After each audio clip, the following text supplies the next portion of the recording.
అటు దక్షిణ నుంచి కానీ వస్తే పొట్టి శ్రీరాములు గారి నెల్లూరు జిల్లాగా ప్రకటించడం జరిగింది, ప్రకాశం జిల్లాగా ప్రకటించడం జరిగింది, గౌరవ ఎన్టీఆర్ జిల్లాగా ప్రకటించడం జరిగింది, అంబేద్కర్ గారి కోనసీమ జిల్లాగా ప్రకటించడం జరిగింది, అన్నమయ్య జిల్లాగా ప్రకటించడం జరిగింది.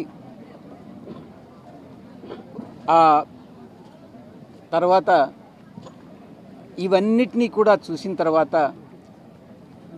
స్వాతంత్ర సమర యోధుడు అల్లూరి సీతారామరాజు రాజుగారి జిల్లాగా ప్రకటించడం జరిగింది.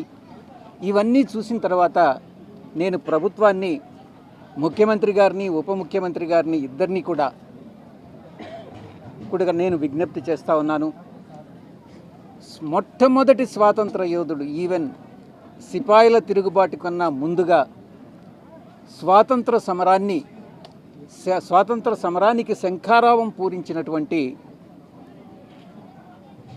సైరా నరసింహారెడ్డి, అంటే ఉయ్యాలవాడ నరసింహారెడ్డి గారికి జిల్లాని ఆయన కర్నూలు జిల్లాలో పుట్టడం జరిగింది. ఆ జిల్లాని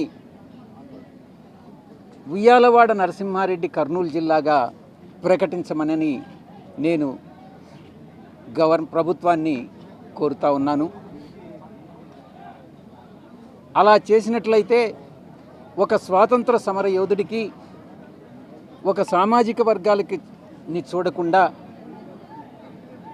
మనం ఈ యొక్క పేర్లు పెట్టినట్లయితే వారిని, ఆ యొక్క సామాజిక వర్గాన్ని గౌరవించినట్టు అవుతుంది అన్నటువంటి విషయాన్ని తెలియజేస్తా ఉన్నా.